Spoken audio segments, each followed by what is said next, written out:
Bom dia, pessoal, tudo bem? Hoje nós retornamos com mais uma aula de ciências morfofuncionais dos sistemas nervoso e cardiorrespiratório, onde iremos trabalhar a seção 1.4, dando continuidade ao sistema nervoso central. Dessa vez, nós não vamos nos aprofundar novamente na divisão anatômica do sistema nervoso central, porque isso já está fixado aí, trabalhamos 3 aulas seguidas, então hoje nós vamos ir um pouquinho para a histologia do sistema nervoso central. Vocês podem ver que dentro da histologia nós vamos estudar neurônios, neuróglia, substância cinzenta e substância branca. E como patologia, o livro de vocês traz a esclerose múltipla. Na aula passada, nós vimos a hidrocefalia e, além da hidrocefalia, também estudamos um pouco sobre a doença de Parkinson. E hoje nós vamos entender toda essa histologia, esse passo a passo, para entender o que acontece na esclerose múltipla, o que leva ao desenvolvimento dessa doença. Por que acontece os sinais que acontecem, os sintomas que aparecem, beleza? Então, vamos começar agora com os neurônios. O que são neurônios? A gente já falou bastante sobre neurônios. Falamos assim, bem por cima, mencionamos na aula, mas eu disse que eu traria para vocês futuramente. Chegou o dia de vocês conhecerem o neurônio, porque a gente falou um pouquinho sobre o axônio em uma das aulas. E aí fica aquela sensação, nossa, mas o que é isso? O que é axônio? O que é neurônio? Então, hoje a gente vai trabalhar especificamente essas estruturas. Neurônios são as células do sistema nervoso. Elas são responsáveis pela recepção, transmissão e processamento dos estímulos. Então, eu vou receber o estímulo, transmitir e processar, para então ter uma reação. O que vai acontecer? Ela vai influenciar sobre diversas atitudes do organismo e liberação de neurotransmissores e outras moléculas. Esses neurotransmissores nós vamos estudar mais adiante em uma futura sessão. O que vocês precisam saber? Neurônios, célula do sistema nervoso, responsável pelo quê? Recepção, transmissão e processamento de estímulos. Então, vou receber o estímulo, transmitir o estímulo e processar esse estímulo. Beleza? Esse aqui é a estrutura do neurônio. Vocês podem observar que ela tem essas subestruturas que nós vamos ver agora. Eu trouxe essa imagem e eu eu desmembrei a função de cada estrutura nos slides a seguir. Então, a gente vai começar com a morfologia do neurônio, falando dos dendritos ou dentritos, ok? Esses dendritos recebem estímulos do meio ambiente, células epiteliais, sensoriais ou de outros neurônios. Então, esses dendritos, eles são responsáveis pelo recebimento desse estímulo. Eles vão receber o estímulo para dar continuidade à transmissão da informação. Então, são prolongamentos numerosos e especializados. Então, são prolongamentos. Vocês conseguem visualizar esses prolongamentos? São os meus dendritos. Depois que eu recebo esse estímulo e eu dou continuidade, esse meu sinal vai para onde? Ele vai para o corpo celular, ele vai para o corpo da célula desse neurônio. Esse corpo celular, ele é responsável por abrigar o núcleo e receber os estímulos recebidos dos dendritos. Então, os dendritos vão propagar esse estímulo chegando ao corpo. O corpo vai receber esses estímulos e vai dar continuidade a esse sinal. Para onde que vai caminhar agora? Para o axônio. O axônio é um prolongamento único, responsável pela condução de impulsos que transmitem informações do neurônio para outras células. Então, recebi no dendrito, fui para o corpo e passei para o axônio. Vocês conseguem visualizar aqui na figura a estrutura que está em vermelho? Essa estrutura que está em vermelho é um prolongamento único que tem sua continuidade. Essa estrutura que é o axônio, ok? Essa parte vermelha não é azul, é a estrutura em vermelho que é o axônio. Vocês conseguem visualizar o sentido de propagação desse sinal? Começou no dendrito, segue para o corpo, segue para o axônio, continua até chegar ao terminal do axônio, onde vai ter o terminal de transmissão. O livro de vocês, nesse primeiro momento, ele traz dendrito, corpo e axônio, mas aí eu já desmembrei as outras 3 estruturas também. Eu tenho a bainha de mielina, que ela é responsável por isolar eletricamente o axônio, melhorando então a condução desse sinal nervoso. E eu tenho o nodo ou nódulo de Ranvier, que são pequenos espaços onde a membrana do neurônio fica exposta.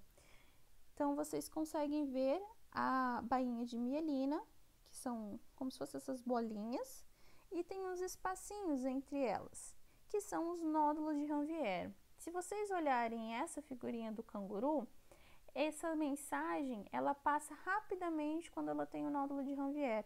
Ela vai pulando. Ela pulando de nódulo para nódulo, eu tenho um sinal rápido, então eu vou ter uma reação rápida. Quando eu tenho uma desmilinização, que nós já vamos ver o que significa, eu tenho a lentificação desse sinal, porque ele não vai pular. Ele vai ficar descompassado, lentificando a transmissão desse estímulo. Tranquilo?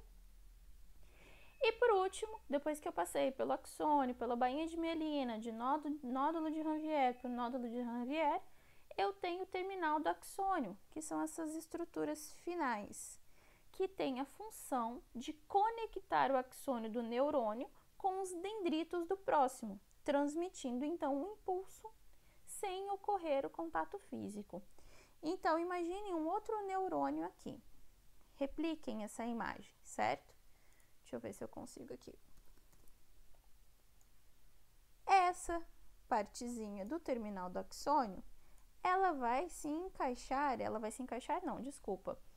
transmitir estímulos para os dendritos do próximo axônio, do próximo neurônio, conduzindo então os meus impulsos nervosos, levando à transmissão de informações.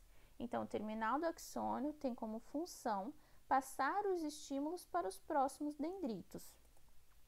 No entanto, não tem o contato físico. Como que isso acontece? Isso acontece por meio de ligação química ou de neurotransmissores. Então, você tem uma condução desse impulso por meio desses neurotransmissores, que podem ser por ligação química ou elétrica, tá, gente? Desculpa.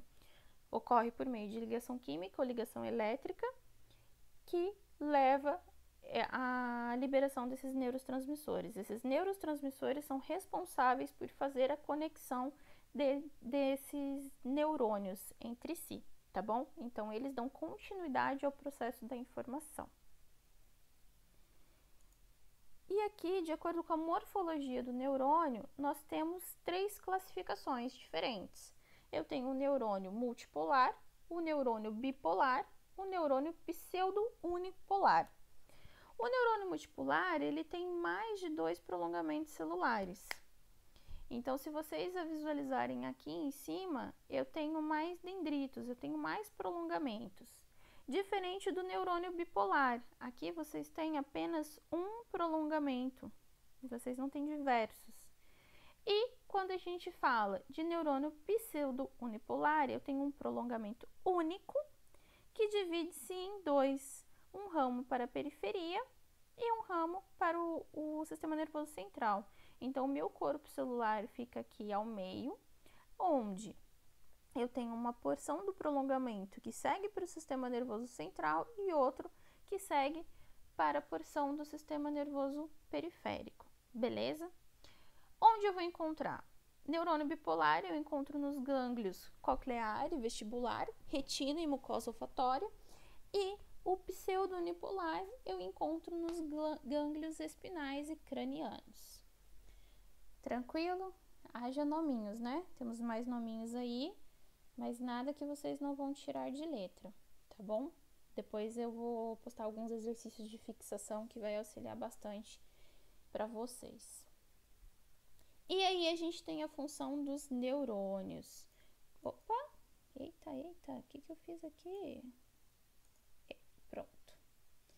E aí nós temos a função dos neurônios. Os neurônios motores, eles controlam os órgãos efetores, como as glândulas exócrinas e endócrinas, e as fibras musculares. Então, o que eles vão fazer? Eles vão transmitir a mensagem para as células efetoras de resposta, ou seja, células musculares ou glandulares que respondem por meio de contração ou secreção responsável. Então, neurônios motores controlam os órgãos efetores, como as glândulas exócrinas e endócrinas, ou seja, vai ocorrer a transmissão de mensagem dessas células que respondem por meio de contração ou secreção. Eu vou ter a transmissão de mensagem para essas células que vão ter ou uma secreção ou uma contração. Por exemplo, se a gente fala de glândulas exócrinas e endócrinas, a gente tem o quê? A gente tem a liberação de hormônios. Então, eu tenho uma secreção. Eu vou receber esse sinal e, a partir desse sinal, eu tenho uma resposta, seja de contração ou de secreção. Isso são os meus neurônios motores.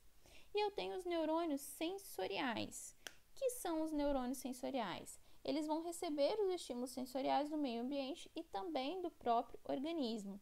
Então, eles vão transmitir os impulsos sensoriais aos neurônios do percurso. O que significa isso? Seria os órgãos do sentido, visão, tato, olfato, paladar e audição. Então, vai receber os estímulos sensoriais do meio ambiente e também do próprio organismo, direcionando a transmissão desses sinais. Tranquilo? E eu tenho os meus interneurônios, que estabelecem conexões entre outros neurônios e vão formar circuitos complexos. Eles vão receber as mensagens dos neurônios sensoriais e transferir um comando para as células nervosas seguintes do circuito. Então, eles dão continuidade a esse sinal. Eles recebem a mensagem dos neurônios sensoriais e transferem um comando para as células nervosas seguintes. Neurônios motores, eles vão controlar os órgãos efetores, vão passar o estímulo para que essas glândulas, não só glândulas, pode ser glândulas, pode ser músculo, pode ser diversos outros órgãos. Então, você vai ter o controle desses órgãos efetores, como as glândulas... Tá uma bosta isso